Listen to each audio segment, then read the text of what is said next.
Meus,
muito boa noite. E vamos estudar hoje um tema que começa com a parábola do filho pródigo, né? Vamos estudar essa parábola, vamos ver alguns personagens dessa parábola, né? Aqui o quadro, né? Vou tirar aqui.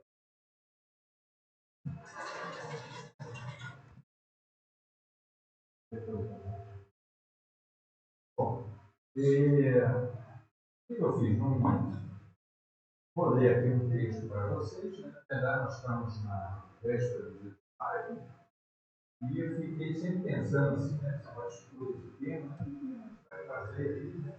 Uma coisa que lembre aí, que nos ajude a entender a comemoração, a missão ali de Pai. Né? Então, busquei aí nessa parábola. Vamos fazer o seguinte, vamos ler a parábola aos pouquinhos. E nós vamos ver algumas características. E a primeira característica que eu quero ver com vocês é o do filho pródigo. Vamos ver algumas características dele, vou lendo a parábola um pouquinho, vocês vão me ajudando nesse processo. Então, a parábola se encontra em Lucas, no capítulo 15, versículos 11º e 32º. A primeira parte é: e disse, Jesus então vai contar a parábola, e disse, um homem tinha 2 filhos. O mais novo deles disse ao pai: Pai, dá-me a minha parte dos bens. E o pai repartiu os bens entre os dois. Poucos dias depois, o filho mais novo, juntando tudo, partiu para uma terra longínqua e por lá esbanjou tudo quanto possuía, vivendo dissolutamente. Vamos dar uma paradinha aqui, vamos ver algumas características desse filho pródigo. Quais são as características? Pedacinho que eu li, vocês acham que é esse filho pródigo? Abusado. Irresponsável. Foi? Irresponsável. Né? Então, ele tem uma dificuldade. Ele é irresponsável. Então, portanto, aparentemente, ele esbanjou. Né? Ele é uma pessoa esbanjadora. O que mais?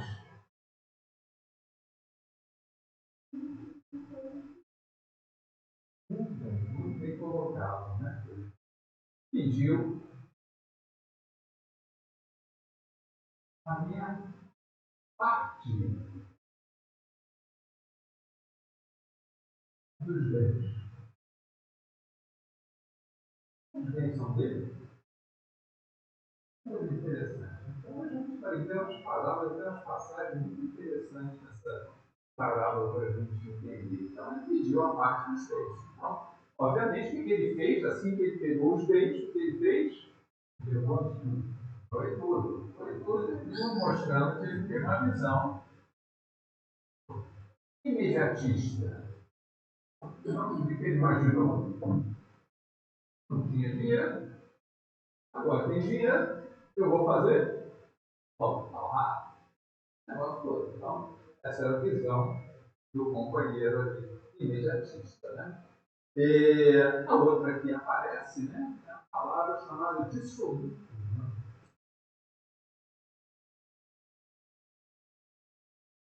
Quer dizer, né, onde ele gastou o dinheiro. Ele gastava o dinheiro de três, gastava o dinheiro, enfim, de uma forma dissoluta. Não era uma pessoa dentro dos padrões da sociedade. Foi, pegou o dinheiro, gastou a grana toda e foi embora. Então, e uma das coisas que a Maíra levantou interessante, que a gente vai discutir, é pediu a parte dele dos. Bom, então, vamos continuar as palavras, vamos ver outras questões desse companheiro que é o filho próprio. Depois de gastar tudo, foi tudo, houve grande fome naquele país e ele começou a passar privações. E partindo, associou-se a um dos cidadãos daquela região que o enviou aos seus campos para apacentar porcos, criar porcos. Nem queria ele saciar-se com as alfarrobas que os porcos comiam, mas ninguém lhe as dava. E caindo em si disse: quantos assalariados do meu pai têm pão de sobra, ao passo que eu morro aqui de fome? Levantando-me, irei ter com meu pai e vou dizer: Pai, errei contra o céu e contra ti. Já não sou digno de ser chamado teu filho. Faz de mim um dos teus assalariados. E levantando-se, foi ter com o pai. Então vamos lá. Quando é que houve o arrependimento?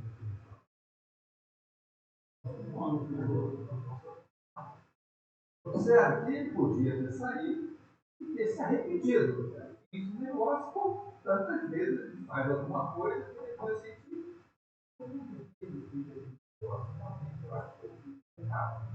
observa que não é fruto do arrependimento dele, não é fruto de uma reflexão. Ela é fruto de, na verdade, ele passou fora. Era da necessidade. Ele chegou agora na necessidade, portanto, a necessidade fez ele se arrepender. A necessidade levou ao arrependimento. A outra questão é que Jesus, magistralmente, vai colocar tudo que Jesus colocava, né? Observe, nós estamos estudando uma parábola que Jesus falou há 2000 anos atrás, para tentar entender. Tudo que Jesus colocava são os personagens, e esses personagens tudo tem um sentido. Então, ele usa a imagem dos porcos. Né? Os porcos, como vocês sabem, né? Os judeus não comem porcos, né? Porque o porco é considerado impuro, né? Que tem Moisés, aquela coisa da pata fendada, eles não podem comer animal, a pata com Então, o porco é um animal impuro. Então, a hora que coloca ele para apacentar porco, Jesus está querendo dizer, ó, ele chegou no fim do poço. Ele queria comer a comida dos porcos que são impuros. E ainda assim, ele não tinha comida nesse momento. No momento de maior dor dele, é onde cai a ficha dele assim. Se eu estivesse lá com meu pai, mesmo sendo filho, apenas como um assalariado, eu estaria muito bem. Mas agora, volto para a casa do meu pai? Não. E aí que ele toma a decisão de voltar. Ok. Vamos a mais um pedacinho. Estando ele ainda longe, o pai o viu, cheio de compaixão, correu para seu filho e abraçou e disse: o filho disse: Pai, errei contra o céu e contra ti. A mesma frase anterior. Já não sou digno de ser chamado teu filho. A Bíblia propôs aquilo que ele tinha planejado. Mas o pai disse aos seus servos: trazei depressa a melhor fruta e vestilha, dai-lhe um anel para o dedo e sandálias para os pés. Trazei o vitelo morto, o filho cevado, matai, comendo, alegremos, porque este meu filho estava morto e reviveu. Estava perdido e foi encontrado. E começaram a festejar. Então, mais uma questão do filho pródigo, a frase dele: errei contra o céu e contra ti. O que ele diz que errei contra o céu? Errei contra o céu. A frase a lei de Deus. Qual é a lei de Deus? Honrar a Deus. Certo? Nesse momento é que ele diz assim, ó, eu errei contra as próprias leis de Moisés, porque o próprio mandamento que Moisés trouxe, portanto, né, 10 mandamentos, ao descer o Monte Sinai, portanto, de honrar pai e mãe, eu não fiz isso, então eu errei contra o céu e contra ti. Então, ele nota isso e pede, então, para ser tratado como empregado, já mostrando que esse filho pródigo se arrependeu. Né? Falou da circunstância dele. Na parte seguinte, agora vai aparecer o outro personagem. Por enquanto, ele só apareceu no início um homem que tinha 2 filhos. Agora, então, vai aparecer o irmão do filho pródigo. Então, agora nós vamos conhecer quem é o irmão. Ora, o filho mais velho, lembra que o outro passou, o filho mais velho estava no campo. Quando regressou, ao aproximar-se da casa, ouviu a música e as danças. Chamando um dos seus servos, informou-se sobre o que seria aquilo. E ele disse, o teu irmão voltou e o teu pai matou o Miguel gordo, porque o recolheu são e salvo. Ele encolerizou-se e não queria entrar. Mas seu pai, saindo, chamou por ele. Respondendo ao pai, disse: eis que há tantos anos te sirvo como um escravo e nunca transgredi uma ordem tua. E tu nunca me deste um cabrito para eu festejar com meus amigos. Agora, ao chegar esse teu filho, e gastou os teus bens com prostitutas, mataste-lhe o rebelde. Então, essa é a frase agora do irmão. Quem é esse irmão? Quais são as características dele? Nós falamos das características do filho pródigo. Quais são as características do irmão? Invejoso. Intolerante. Intolerante.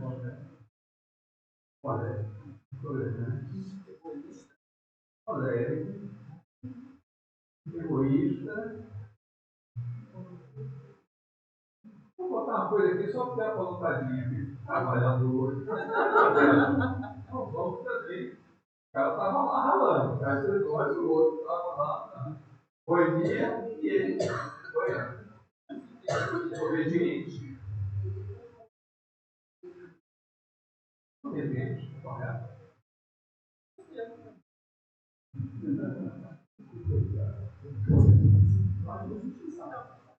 injustiçado.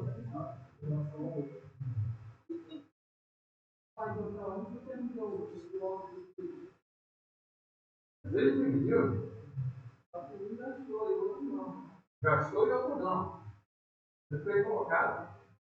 Porém, tem uma outra parte assim, que eu achei muito interessante. Invejoso, raivoso, birrento, não é. Essa coisa também servia não por amor, mas como escravo. Então, tem algumas frases aqui interessantes. Né? Essa é uma delas. Né? E eu estou aqui, né, como é que ele diz assim, eis que há tantos anos te sirvo como um escravo. Ele não diz que eu estou trabalhando para você. Ele diz assim, eu sou um teu escravo. Você me usa como teu escravo. Então ele aproveita e descarrega no pai. Observa que o pai deu metade dos seus bens para ele. Mas ele falou, eu te sirvo como escravo. Como se o bem não fosse dele, mas o bem agora era dele. Ele deu metade para ele. Vamos continuar. Parece que não foi bastante. A outra frase que mais me impacta, né? Quando ele diz assim, agora, ao chegar esse teu filho, que achou, o que está errado nessa frase? Digo, não, irmão. Não é meu irmão. É o teu filho. Observa que o sentimento de fraternidade não existe. Teu filho, quando a gente começa a falar, o teu filho tem defesa, então você está dizendo, o couro vai comigo em casa, né? É a mesma coisa, né? Você é teu filho, então, obviamente, falta a ele a fraternidade.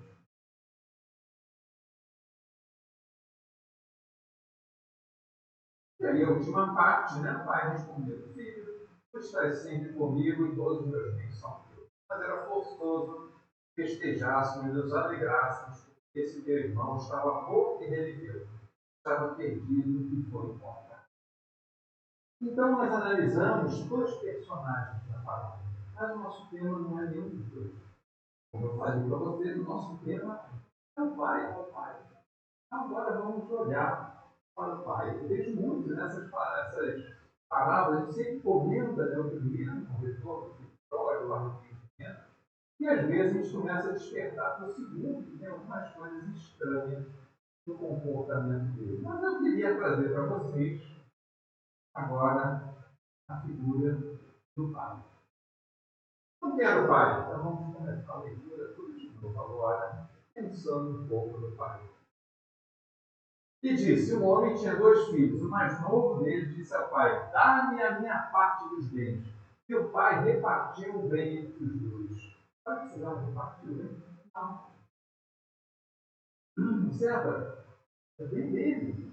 Ele não morreu. Ele criou um problema agora. Criou um problema? Vamos ver se ele criou um problema. Esse é exatamente o que temos estudo. Exatamente isso. Vamos supor. Criou um problema? Ou ele sabia do problema?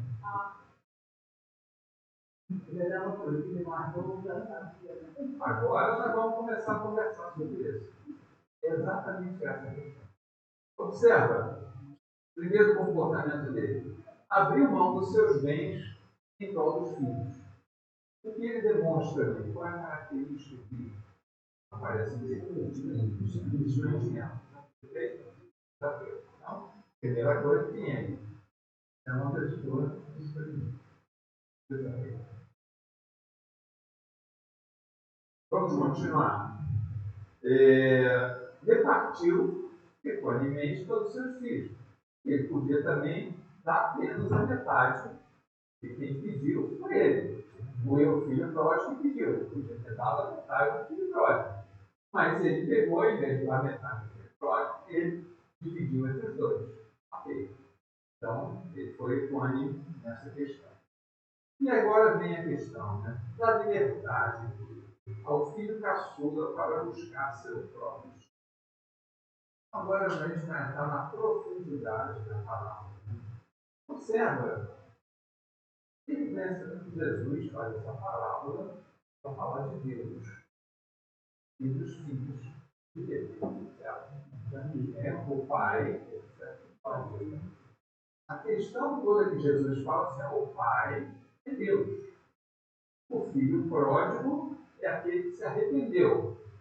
O outro filho é o filho que ficou com metade da herança e aparentemente apresenta alguma dificuldade. Então, se esse pai é Deus, ele sabe quem são os seus dois filhos. Como nós sabemos quem são os filhos. Deus, obviamente, sabe muito melhor do que nós conseguimos saber dos nossos filhos. Então, a hora que ele diz para o outro, toma a sua metade e vai, ele está dando ao filho o livre-arbítrio. Ele sabe quem é, ele sabe que ele é absoluto, ele sabe que ele vai ter dificuldade, ele sabe que ele vai perder tudo. Ele podia ter dito, não vou te dar nada, porque se eu te der, você vai perder. Mas Deus sabe quem nós somos e diz assim, vai ter que ter um processo de aprendizagem. Não é só comigo falando que ele vai aprender. Eu preciso criar uma condição que ele possa entender aquilo que é importante. Esse é o nosso tema, na verdade. O tema é a verdadeira herança do Pai espiritual. A primeira coisa, ele dá o grau de liberdade do filho. Aí ele diz assim, porque primeiro ele pediu para repartir, ele repartiu. Depois ele disse assim, me dá a minha metade. Ele deu, ele partiu da terra longínqua. E o pai deu. Essa é uma característica do pai. Ele deu liberdade ao filho. Tem uma frase que eu gosto muito, que é quem ama liberdade. Você tem muito amor, você cria essa liberdade para as pessoas possam exercer já que você ama aquela pessoa.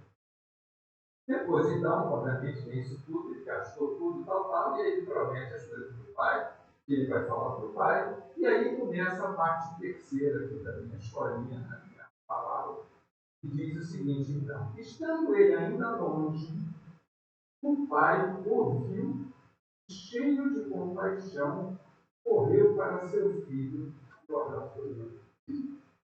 Então, você não lê a palavra pela primeira vez, dá uma impressão de quem é que corre para quem? Ele está voltando. Quem é que vai correr para quem? Observa, está natural de você olhar para esse filho, depois de errar todo, gastou a grana toda do pai, voltou, a primeira coisa que ele vai fazer, correr para os braços do pai. Mas não é ele que corre. Quem corre é o pai que corre para os braços do filho. É uma coisa muito interessante, é como se a pessoa se arrependeu, Deus vai ao socorro de Deus. E não fica esperando que essa pessoa venha arrependida e ajoelhar diante de mim. Ele foi ao. O filho disse, pai, errei contra o céu, contra ti, não sou digno, tal. Mas o pai disse aos seus servos, trazei depressa a melhor túnica e vestilha, dai-lhe um anel para o dedo e sandálias para o pé. O que essa frase quer dizer?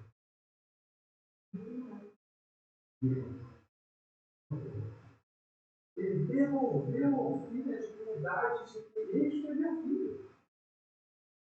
Este é meu filho. Não, você quer viver como o assalariado? Não é verdade. Você é meu filho.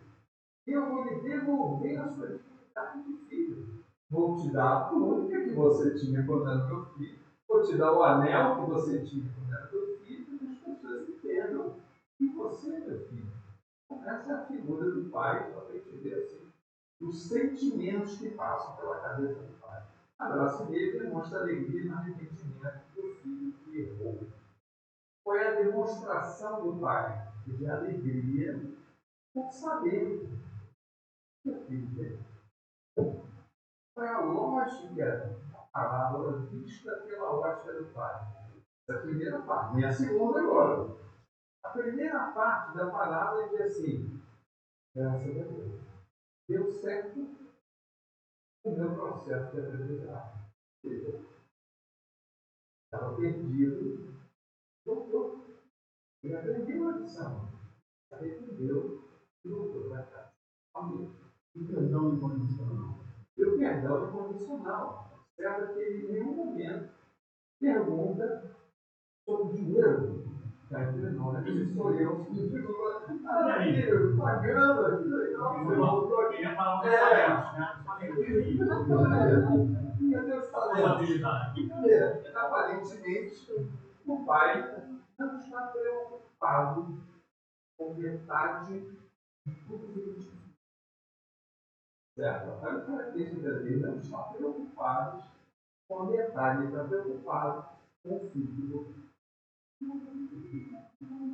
Nada, não tem condição, não tem nada. Ele simplesmente vê o filho sair correndo no abraço dele. Acabou. Por quê? Pela alegria de ver o voltar. Pela alegria de ver que aprendeu a lição. E o filho, o que fez? Sei lá. Não sei o que fez. Não importa. Agora vamos para o outro. Como é que o pai trabalha? Aí tem um outro. Aí matou, não sei o que, o Fidel gordo, e eu estou aqui que nem um escravo, tal. E o pai respondeu. Olha, a minha resposta do pai para o irmão. Filho, tu estás sempre comigo, todos os meus bens são teus. Essa é uma frase também muito interessante. Sabe? Que meu já não é mais meu, é seu. Você está sempre comigo. Observa que o filho acabou de dar uma safanada no pai todo. Eu não vou entrando na boca de você, matou ali um bezerro ali cevado aqui. De jeito nenhum, é um absurdo que você fez aí só porque teu filho voltou. E o pai olha para isso tudo e fala para ele: Filho, tu estás sempre comigo e todos os dias. Em nenhum momento ele repreende. Segundo filho. Não repreende. Vamos continuar. No momento, todos os meus bens são teus. Mas era forçoso que festejássemos e nos alegrássemos, porque este teu irmão estava morto. Será que agora ele não fala do meu filho? Será que quando o filho, o irmão, se dirige, ele fala do teu filho? Quando o pai se dirige ao filho, ao irmão, ele diz assim: teu irmão estava morto e reviveu, estava perdido e foi encontrado. Então, o que é o valor para esse pai? Qual o grande valor para ele? A fraternidade dos filhos. Certo? O filho estava morto, voltou, perdeu tudo. Assim, ele foi injusto, não é verdade. Ele não dividiu novamente a herança. E deixou claro: ó, o outro é meu filho.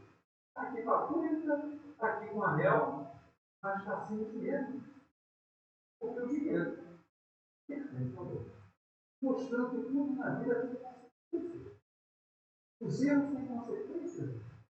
O que não tem a ver com o sentimento de amor. O sentimento de amor do pai é o sentimento de amor do pai. Não muda. Aí ele perdeu isso. Por quê? Porque ele é uma pessoa que teve os dois filhos. Ele tem dois filhos. Dividiu a herança dele. No dinheiro dele, dividiu em dois filhos. E todos os dois são perfeitos. E ele sabe. Essa é a questão. Ele sabia disso. E deu um para a herança do outro. E o outro, quando o outro reage de forma violenta, ele acolhe o outro. Diz: você sempre ficou do meu lado. Ele ressalta a parte boa do outro. E é ter ficado do meu lado, que a gente falou disso. Vocês falaram. Ele ficou aqui do lado. Aí ele foi obediente, foi trabalhador. Ele foi injustiçado. Não foi injustiçado. Por que ele não foi injustiçado? Por que ele não foi injustiçado? Ele recebeu a metade dele. Seria injustiçado se agora ele não tivesse recebido metade. Mas ele recebeu exatamente o que o pai deu. E em vida. que nem era deles. Mas ele dividiu essas coisas. Então não foi injustiçado. Aí matou ali o novilho cevado para festejar, porque ele estava alegre por causa da volta dos filhos. Foi essa. Talvez esses filhos oligarcas, talvez sempre quis fazer o que o ovelha tinha coragem. Você nunca saberemos, né? Um pouco inveja do outro. Ele ficou com inveja, certo que ele ficou com inveja. Né? Se ele ia fazer isso, o fato é que a palavra de Jesus coloca dois personagens, né? Ele coloca dois personagens com dificuldades diferentes e nos leva a refletir o que Deus faria conosco diante dessas duas dificuldades. São dificuldades que nos representam. Todos nós, por exemplo. Parece que ele diz crítica aos dois. Quando há autocrítica de essa, isso deixou espaço, né? Deixou espaço para a reflexão dele, certo? Ele acabou de, não, o segundo acabou de, não vou. Você vê assim, você, querido, pega a sua caminho lá, os teus irmãos, a vida, como vai alegrar. Certo que ele ressalta a questão da fraternidade, mas ressalta com amor. Não ressalta, você vê, invejoso, só por causa disso foi, ela.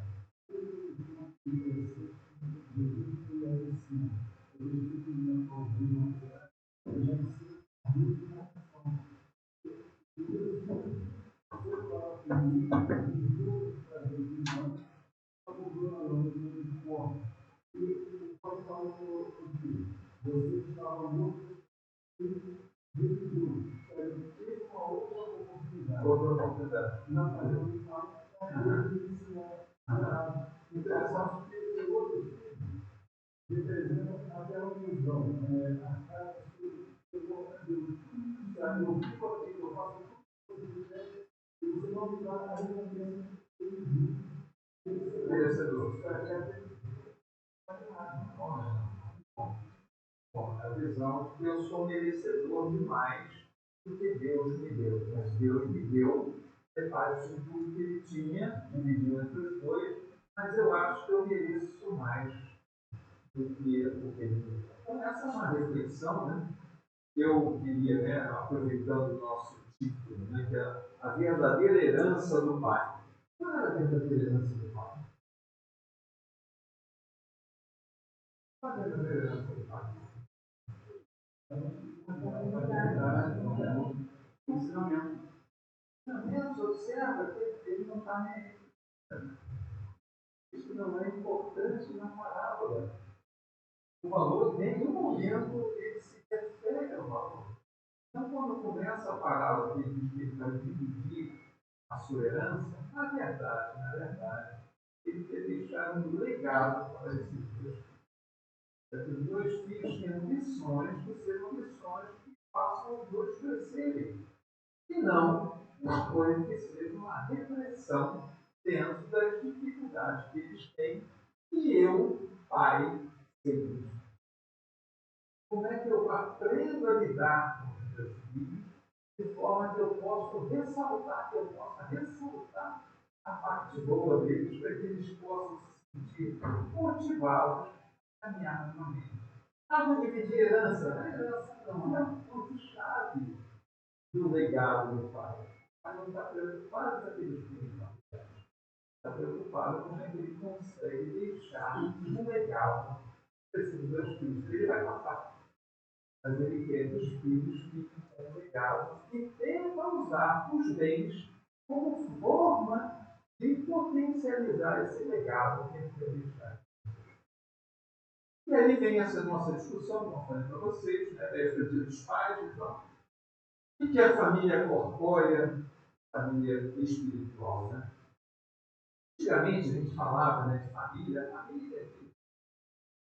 depois, e os filhos. Né? Isso, com o tempo, né, foi, né, hoje, a família moderna, um pai, mãe, filho, tem de tudo, né? Tem padrasto, tem sogra, tem. Hoje, com a longevidade, você ainda tem avós. Hoje, você tem questão de gênero, algumas pessoas, não, você sabe que é pai e mãe. Então, você tem hoje famílias que são famílias completamente diferentes, são famílias complexas. Então, elas trazem uma complexidade no relacionamento que a gente não tinha no passado. No passado, vamos fazer um almoço de família. Hoje tem almoço de família. Quando a gente estava no exterior, a gente tinha um vizinho, né? Que a gente conhecia, e não, eles jantavam todo dia. Jantavam. Só que jantavam no Skype naquela época. Botava um computador, o filho estava no Brasil, a gente estava nos Estados Unidos. Cara, que família, que complexidade hoje. Olha quantas pessoas nós conhecemos que estão no exterior, a família tomou uma complexidade que a gente nunca imaginava que a gente pudesse chegar. A gente está acostumado a ser família tradicional, então vamos fazer um almoço e domingo. Almoço e domingo. Mas não posso. E na almoço e domingo a gente consegue juntar as pessoas. No virtual, a gente já fica, já dá uma festa, assim, opa, hoje foi muito legal. A gente conseguiu juntar as pessoas. Certo que as famílias tomaram uma complexidade grande, mas tem a figura paterna, portanto, figura paterna, figura materna, né? Elas são pessoas que cuidam, têm uma missão de cuidar desses espíritos. Certo? Eu não estou falando dos estereótipos, o que é o pai, o que é a mãe, que essa sociedade moderna já está derrubando pelos estereótipos. Estou dizendo que compete aos pais fazer o quê? Aliás, Kardec pergunta isso, né? O João chama do arquétipo. O arquétipo materno não interessa quem está naquela. Quem vai ocupar o arquétipo materno não interessa quem está na produção. Nós somos filhos, né? É importante a gente ter sempre essa visão, né? E nós não somos metade da laranja, né? Eu sou metade da laranja, outra metade da laranja. Então eu lavo, eu passo aqui, aí eu faço assim, hoje eu tenho essa visão. A visão toda que nós não somos metade. Nós seremos espíritos dela. Então, todas as habilidades, nós teremos essas habilidades. Então, não existe essa ideia, né, de estereótipo que a gente tinha passado, porque não é metade. A pessoa tem um comportamento assim, essa pessoa tem um comportamento assado. E aí cabe sempre a pergunta, fazer para o irmão assim, e Jesus? A resposta do irmão é Jesus não existe. Você não consegue enquadrar Jesus. Por que você não consegue enquadrar Jesus? Porque Jesus é o Espírito puro. Portanto, ele reúne todas as características que a sociedade atribui ao feminino ou ao masculino, ele reúne essas características. E essa é a evolução. Conforme nós vamos evoluindo, nós vamos juntando todas essas características, nos tornando uma pessoa com todas as virtudes, porque o Espírito puro tem todas as virtudes, não metade das virtudes. E esse é o caminhar que nós vamos tendo pela frente. Né? É o que eu acho que o João tenta nos esclarecer. Né? A pergunta 208 do Livro dos Espíritos. E dos pais, né? Não exerce influência sobre o filho após o nascimento? Vamos ler para vocês a resposta. Exerce muito, pois, como já dissemos, os espíritos devem concorrer para o progresso recíproco. Pois bem, aqui vem a frase que eu queria ressaltar. O espírito dos pais tem a missão de desenvolver o dos filhos pela educação. Isso é para eles uma tarefa. Se nela falhar, será culpado. Nossa, olha que coisa interessante. E os espíritos, pergunta 208, e diz assim: vem cá, os pais, eles influenciam o filho? E a resposta é que os pais têm uma missão. E essa missão é educar o filho. Educar significa você pegar num ponto e levar para um ponto melhor. Não significa que você transformou como você acha que deveria. Significa que você fez um esforço para pegar em algum lugar e deixar num lugar assim. Qual foi o lugar que você pegou? Isso aí depende do espírito. Pode ser que seja um lugar, então eu sempre brinco assim com a pessoa, que é um assassino nas últimas encarnações, e nessa só roubou, ele vai dar os parabéns, né? Vai chegar do outro lado e parabéns, porque só foi ladrão dessa. E a pessoa, por quê? Porque eu era um assassino. Agora você só roubou, amigo. Parabéns. Você foi muito bem. Você foi muito bem. Certo que tudo tem uma relatividade. A gente, às vezes, julga, né, pensando que as pessoas estão no mesmo patamar evolutivo, mas não é verdade. Isso não é verdade. E nós precisamos, através da educação, levar as pessoas para um momento melhor. E aí, é o esforço que faz, para conseguir, a pessoa, não é verdade. Você se esforçou, você conseguiu, você levou de ponto a um outro ponto. Talvez esse ponto vá aquém do que você gostaria, mas seu esforço foi pegar no ponto e deixar no ponto. Logo adiante. Pergunta 582. Pode-se considerar como missão a paternidade, né? E aqui, cara, os espíritos da verdade vai então, abordar, né? E eu vou só pegar algumas frases. Deus colocou o filho sob a tutela dos pais, a fim de que estes o dirijam para a senda do bem. Eu tenho que fazer com que meus filhos sejam espíritas. De novo, Deus colocou o filho sob a tutela dos pais, a fim de que estes o dirijam pela senda do bem. Então, o que eu quero, meus filhos? Essa é a missão dos pais. Mas tem que transformar dentro de onde pegou. Você pegou lá em cima é uma coisa, você pegou por baixo é outra coisa, mas você tem que levá-los dentro dessa cena do bem, porque esta é a missão. E aqui vem a última frase, né? Ele diz assim: o caráter de seu filho. Se este vier a sucumbir por culpa deles, falando dos filhos em relação aos pais, se este vierem a sucumbir por culpa deles, dos pais, suportarão os desgostos resultantes desta queda e partilharão dos sofrimentos do filho na vida futura, por não terem feito o que estava ao alcance para que ele avançasse na história do bem. Então, qual é a reação, qual é a punição dos pais que não conseguiram fazer essa educação dos seus filhos? Qual é a punição deles? Compartilhar das coisas que eu vi na próxima vida e na vida futura. O que então nos leva a crer que o fato de ter sido pai numa vida não significa que a sua relação paterna deixou de existir.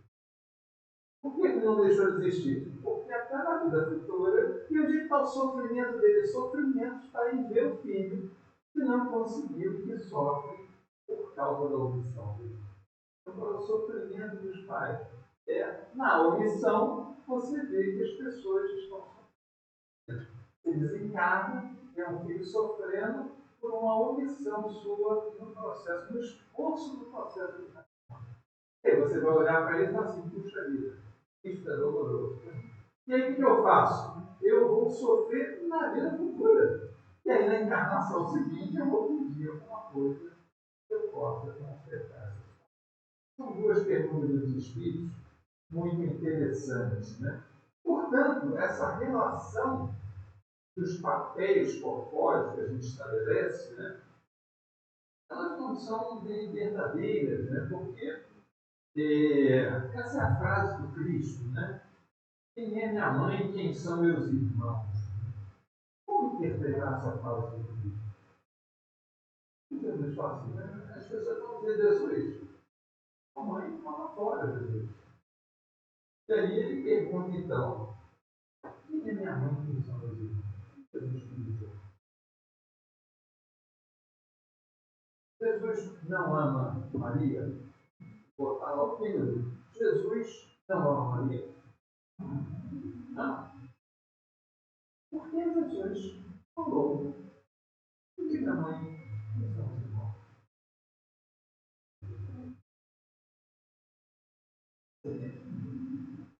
E ela tanto quanto ama a mim. Porque senão seria injusto. A capacidade dele de amar. Ele ama Maria, claro que ama Maria. Mas na nossa cabeça, amar a mãe tem que ser melhor do que amar a criança da rua. Por quê?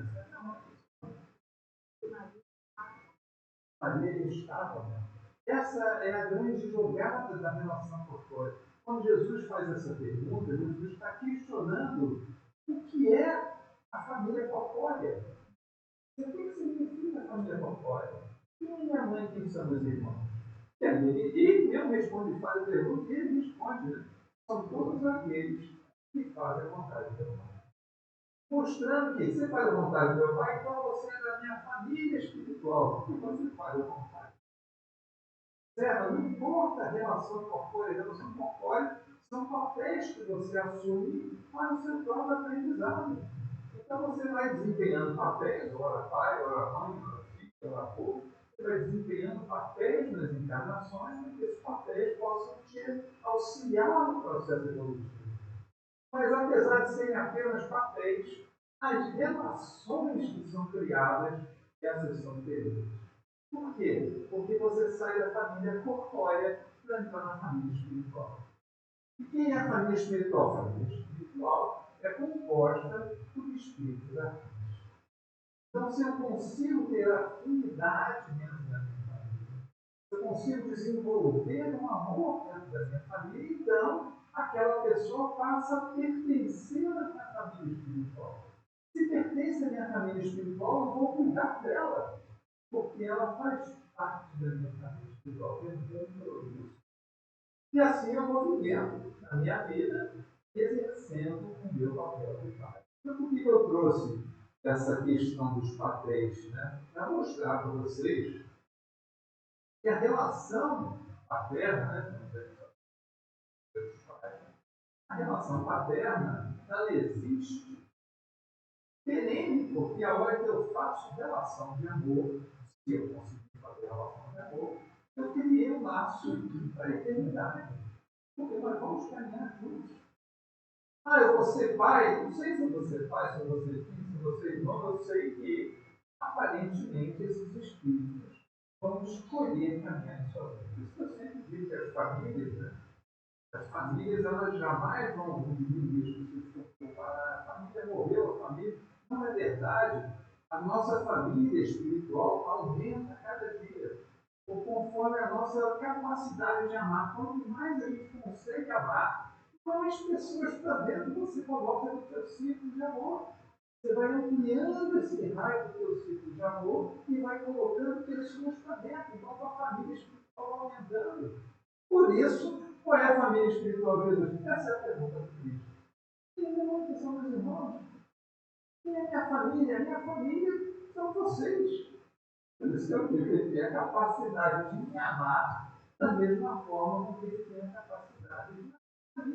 Por quê? Porque ele me incluiu dentro daquele círculo de amor que ele criou. Que são aqueles, Mauro, pelo amor de Deus, Maria, acerta tudo, Mauro erra tudo. É verdade, o Mauro é o filho pródigo, mas ele me ama assim. Mas o Mauro não tem a metade da herança. Eu estou com Maria, ok. Tá bom. Mas ele corre para me receber quando eu chego de volta. Certo? Porque ele é meu pai. Ele tem essa capacidade de me amar. E essa capacidade de amar é a capacidade que a gente tenta reproduzir hoje com os nossos filhos. Que a gente, a gente sempre brinca de Deus. Né? A gente tenta fazer com os nossos filhos, tentar trazer orientações para os nossos filhos para que eles possam caminhar. Caminhar para que sentido? Caminhar na cena do bem. Porque essa é a nossa missão. E ficamos felizes se eles tiverem desempenhado bem essa tarefa de caminhar na cena do bem. E se não tiverem desempenhado? Se foi por livre-arbítrio deles, continuam esperando e vai ter uma hora que eles vão retornar como filho próprio. Se não foi, se foi por falta de esforço da minha parte, então virá a dor de eu não ter feito aquilo. E aí, Deus vai me dar outras oportunidades. E vai me dizer, não tem problema, Mauro. Tem mais uma encarnação aí. Que tal agora? E você vai pedir mais uma vez a oportunidade de ter alguém para você poder cuidar. Eu trouxe, né, no final, o tema, né? Bom, vocês sabem que há muito tempo, né? Tem uma música que se tornou uma música importante para todos os pais, né? Qual é a música?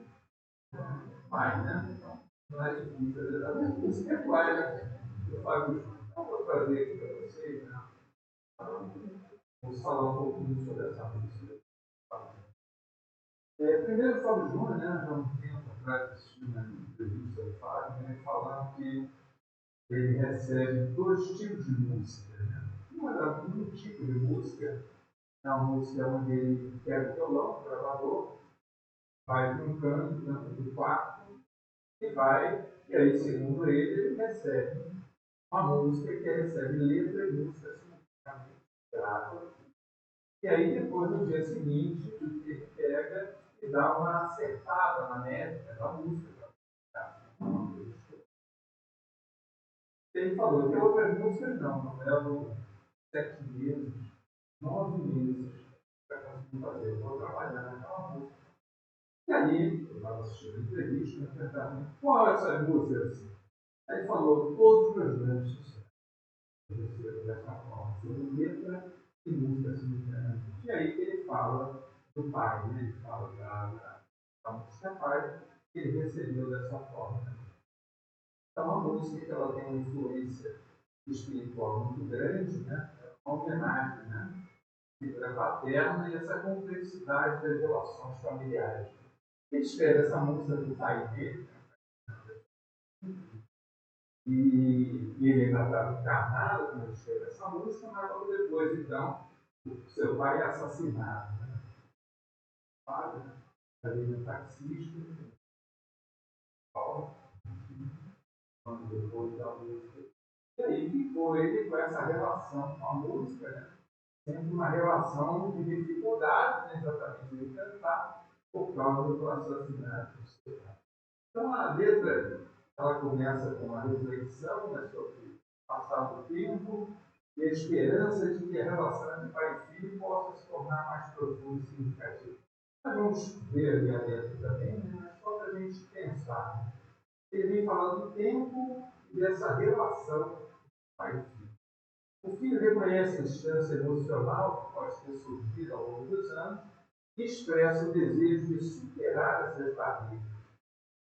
A música sugere uma busca por paz de entendimento, e o filho pede ao pai que renasça, né? Pela figura do renascer, a figura interessante, né? Que ele interpreta como ele se abre para uma nova fase de sua relação. O renascer do pai, ele deixar de ser aquela pessoa que ele era para ser uma nova pessoa numa nova fase da relação pai e filho. Né? O refrão da música é um convite para que o pai participe mais ativamente da vida do filho, simbolizado pelo ato de sentar à mesa. Aparece na letra, então, que ele sentar à mesa, né, que ele convida o pai a sentar à mesa para o jantar e compartilhar a conversa. Ele está chamando o pai mais para a vida dele. Né? E ele tangibiliza isso, eu vem na mesa comigo para conversar comigo. Né? O filho admite sua insegurança, né, e o fato de não ser mais uma criança. Mas ainda assim deseja proximidade e conforto encontrado nos braços do pai. A canção culmina com o desejo do filho de que o pai brinque com seu neto, criando um ciclo de amor e presença familiar. Então essa é a música Pai, né? Vocês conhecem, que nós vamos trazer aqui, né? Pode me ajudar aqui. Vamos trazer ali uns vídeos, só que a música, né?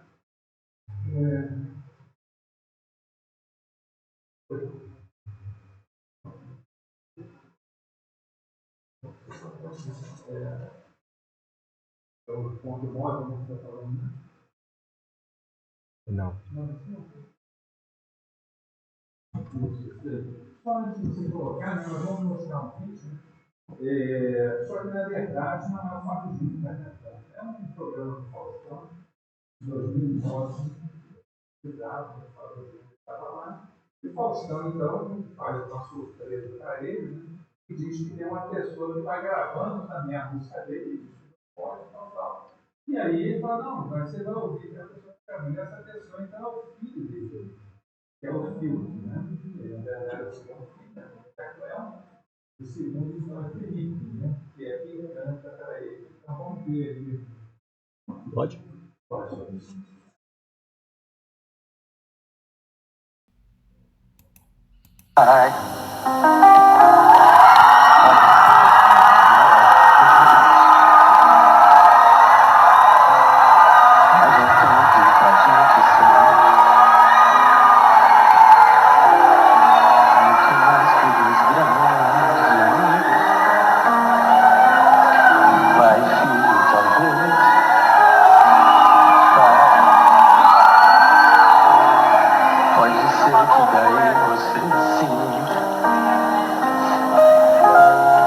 Qualquer coisa entre esses 20 ou 30 longos anos em busca de paz.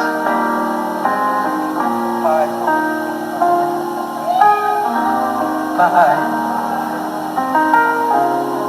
pode crer, eu tô bem, eu vou indo, tô tentando viver.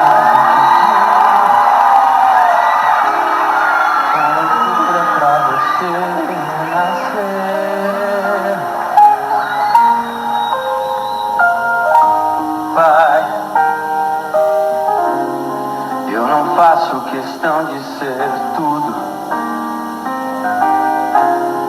só não quero e não vou ficar mudo pra falar de amor pra você.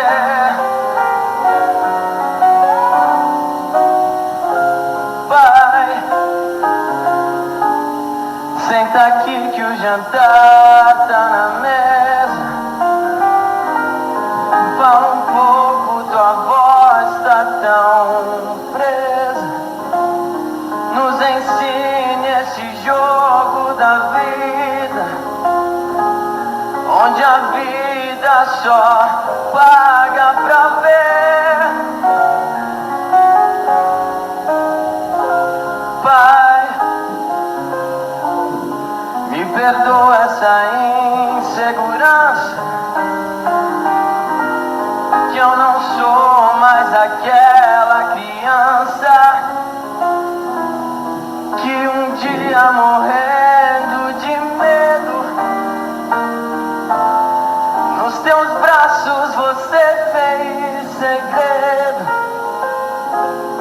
nos teus passos você foi mais eu.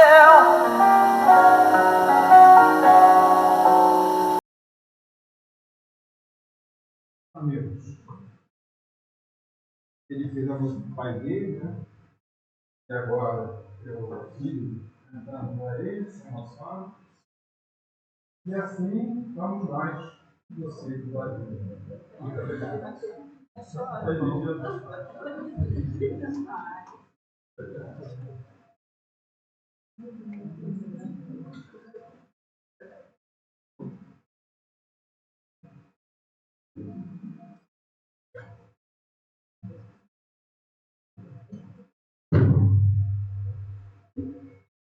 Agora a gente vai botar uma outra música, Aguenta Coração.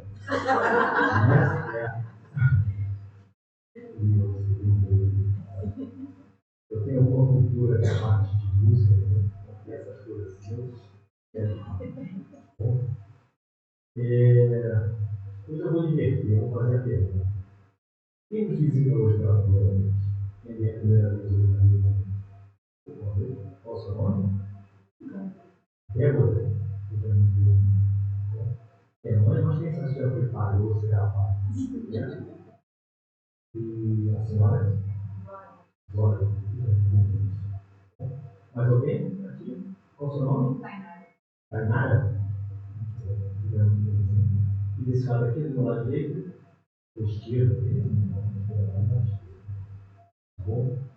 Gente, se vocês quiserem alguma informação lá na casa, alguma coisa assim, eu estarei aqui. A última que tiver é só perguntar algumas informações relacionadas. múltiplas, tudo, tá bom? Bom, hoje, se for por os anúncios, desafios, né, deve dizer, né? E parece que é algum, tem alguma, Edilene? Coisa feia, não. Coisa feia. Tem nenhum aviso no ideia. Enquanto não, você tem que ver. Ah, é? Aguardar. A gente tem uma outra surpresa no dia 31 de agosto. Dia 31 de agosto, sábado, nós vamos comemorar os 40 anos da Casa Culturística em Pernambuco. E como disse ele, teremos surpresas sim. Tá? Então, convidem as pessoas que vocês conhecem, enfim. Vamos botar aqui 200 pessoas aqui, não vai dar. 200 dá. Nossa, ele pode embora. Lá de fora, se não estiver subindo, né? Então, bom, vocês estejam todos convidados para a nossa. Vai ser um dia diferente. Tá? O outro aviso é em relação ao curso de passe, para quem ainda estiver interessado no curso de passe, que vai acontecer no próximo sábado, às 15 horas, começando às 15 horas e terminando às 18. Tá? Esse curso será realizado aqui nesse salão. Tá? Ali na secretaria tem uma lista para quem vai se inscrever. E as inscrições terminam hoje. Então, se tem uma ideia, já tem mais de 30 pessoas inscritas para fazer o curso de passe. Então, isso vai ser que tem muita gente. Tá? Eu espero que todos venham. Né?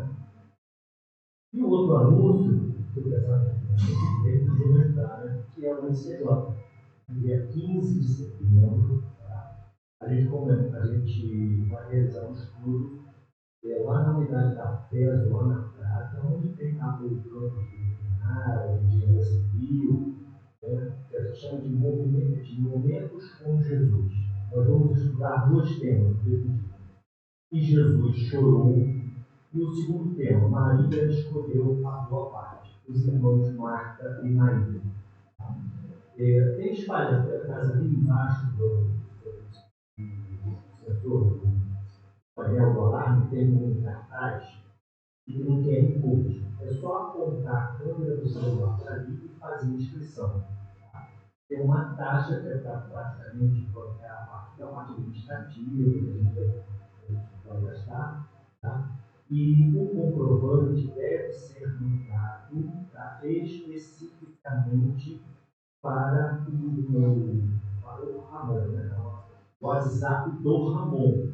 Por favor, não faça um depósito na conta da casa. Bom, porque isso vai dar uma confusão de ir para cá, de ir para lá, só dá trabalho. Então, por favor, eu pedi que eu faça isso. Façam o depósito, enviem o comprovante, enviar o comprovante para o Ramon, e não o pagamento para o Ramon. Então, o Ramon já está com alguns milhões na conta. Por conta desse evento, ele está milionário. Ele vai ter um diretor para estar nas vidas. Entendeu? Então, estou brincando assim, mas na hora a gente é muito correto, né? A gente não dizer isso para a mas o mais importante é ser inscrito. Bom, pois bem, sabia, né? É só legal a gente lembrar que isso é um evento da nossa casa, um evento de Teresópolis. Então, casos que nós vamos estar presentes, trabalhando conosco, né, organizando o evento conosco. E muitas vezes, pessoas que têm curiosidade da doutrina espírita encontram no MCJ, no Antiga Jet, uma porta de entrada. Então, vocês convidem as pessoas que vocês acham que possam se sentir bem numa jornada com a gente, inclusive a mocidade. Né? Nós temos a partir dos 15 anos, não, 12 anos. A partir dos 12 anos, vocês podem convidar. Bom, vai ser prazer. Para quem está assistindo a palestra em casa ou no celular, o Edilene comentou que o evento não é um evento da Casa Espírita do Novo. É um movimento, evento do movimento espírita de Teresópolis. Né? Então, congrega não só a nossa casa espírita, mas como outras casas espíritas também. Tá? Quem tiver criança a partir de 12 anos pode levar o evento que vai ter uma evangelização e vai ter mocidade também, né? Não, evangelização não, só mocidade. Perdão, só mocidade. Esse ano, Então vai ter a mocidade a partir dos 12 anos. Tá bom? Ok. Mais uma vez a gente tá bom, né? Nossa prece, depois da prece, a gente ouve. São mulheres ano, 10 anos. Não, mas o Paulo falou ano. Jesus também falou ano. Falou também, falou a mesma coisa aqui. Não sabia mais, né? Ano. Gente, ano é a Associação Médica Espírita de Teresópolis. Tá? No dia 25 de agosto, às 10 horas, transmissão pelo YouTube e pelo Facebook. Tá? Nós temos a palestra do Dr. Roberto Lúcio de Souza, ele é médico psiquiatra, que vai falar sobre o tema Novas Atitudes para Ser Feliz. Vai notar. O stream vai dar vai cair do servidor. Né? Quem não quer ser feliz? Né? Tá bom, gente, eu acho que mais melhor. Pode fazer assistir. Eu não gostaria de ser artista com as coisas dirigidas. Ia dar confusão. Mas o Paulo segue o script direitinho. Você não é esposo. Você vai passar a um para ele, você vai ver. Acabou agora? Agora acabou, né? Vamos voltar, gente. Então, depois da prece, nós teremos o nosso passe, que não é obrigatório, tá? Vai ter uma pessoa aí perguntando, não quiser. No seu lugar, vai ser chamado, convidado, para se posicionar para falar o seu passe. Bom, eu gostaria de convidar agora o nosso companheiro Wilson, que vai fazer a nossa prece. Bom, gente, muito obrigado por ter vindo.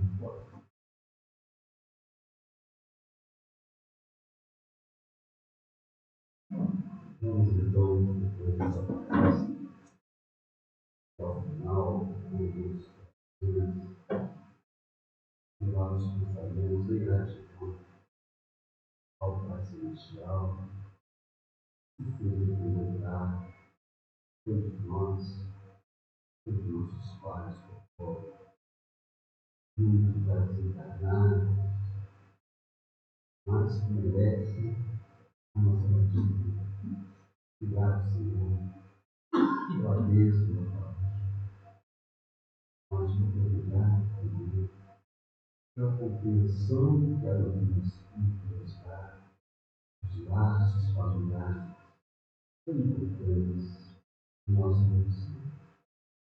Obrigado, Senhor, por mais essa oportunidade de meditação, de análise da importância das nossas vidas, do encontro geral do nosso mundo. Agradecemos, Senhor, pedimos, alavancando sempre a nossa vontade, no sentido de crescermos a cada dia, entendendo o Evangelho, praticando muito mais. Obrigado, Senhor, e conosco, toda hora, Senhor.